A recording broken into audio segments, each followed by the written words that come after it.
কেউ জানু আর নাই বা জানু, আমি তো জানি কত পাপী। কেউ জানু আর নাই বা জানু, আমি তো জানি কত পাপী।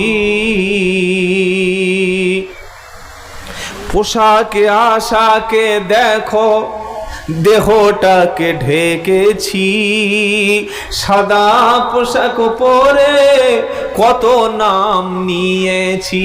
পোশাকে আশাকে দেখো, এ দেহটা ঢেকেছি, সাদা পোশাক পরে কত নাম না নিয়েছি। বড়ই সমাজ সেবী নাম আমি নিয়েছি, আমি তো জানি কত পাপী।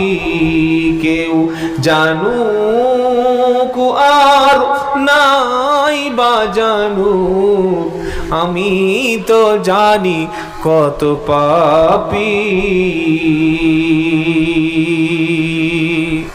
আল্লাহ আমাদের সবাইকে নিজের ছেলের কাছে, নিজের স্ত্রীর কাছে, নিজের ভাইদের কাছে, নিজের পাড়ায়, নিজের মায়ের কাছে, বাচ্চার কাছে ভালো চরিত্র, ভালো আখলাক, ভালো ব্যবহার করার তৌফিক দান করুক। সকলে বলুন আমিন।